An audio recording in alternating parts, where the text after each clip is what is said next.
பிரித்தானியாவின் பர்மிங்ஹாமில் மக்கள் நடமாட்டம் அதிகம் உள்ள லேடி ஃபோல் வீதியில் பாரிய தீ விபத்து ஏற்பட்டுள்ளது. அதிகாலை வேளையில் கடைகள் தீப்பற்றி எரிந்த நிலையில் அதற்கு மேலிருந்த குடியிருப்புகளில் வசித்த 14 பொதுமக்கள் தப்பியோடி உயிர் பிழைத்துள்ளனர். கடந்த செவ்வாய்க்கிழமை அதிகாலை சுமார் 2:45 மணியளவில் பர்மிங்ஹாமின் லேடி ஃபோல் வீதியில் அமைந்துள்ள கடைகளில் திடீரென தீப்பற்றியது. அங்குள்ள பிரபல சிகாரோஸ் உணவகம் உட்பட 3 தரைத்தள கடைகள் இந்த தீ விபத்தில் பலத்த சேதமடைந்துள்ளன. இந்த தீயானது அங்கிருந்த ஒரு கடையின் வெளிப்புறத்தில் அமைக்கப்பட்டிருந்த இருக்கைகள் இருந்த பகுதியிலிருந்து ஆரம்பமாகி பின்னர் ஏனைய பகுதிகளுக்கும் மிக வேகமாக பரவியதாக கூறப்படுகின்றது.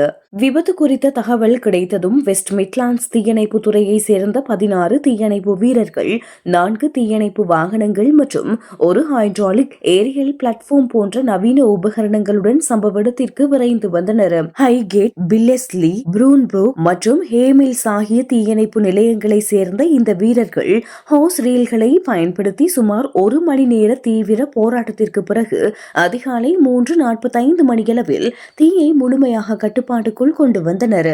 தீ விபத்து ஏற்பட்ட கடைகளுக்கு மேலிருந்த தொடர் குடியிருப்புகளில் 14 பேர் வசித்து வந்துள்ளனர். தீ பற்றியதை அறிந்ததும் தீயணைப்பு படையினர் சம்பவ இடத்திற்கு வருவதற்கு முன்னரே அவர்கள் அனைவரும் அவசரமாக வீடுகளை விட்டு வெளியேறி அதிர்ஷ்டவசமாக உயிர் தப்பியுள்ளனர். இந்த சம்பவத்தில் யாருக்கும் எந்தவித காயங்களோ அல்லது உயிரிழப்புகளோ ஏற்படவில்லை என தீயணைப்பு துறையினர் உறுதிப்படுத்தியுள்ளனர். தீயணைப்பு பணிகள் மற்றும் சோதனைகள் நடைபெற்றுக் கொண்டிருந்த வேளையில் மேற்கு மிட்லாண்ட்ஸ் போலீசார் லேடி ஃபோல் வீதியை முழுமையாக மூடி பாதுகாப்பு கடமைகளில் ஈடுபட்டனர். தீயணைப்பு வீரர்கள் சோதனைகளை முடித்த பின்னர் லேடி ஃபோல் வீதி மீண்டும் போக்குவரத்திற்காக திறக்கப்பட்டது.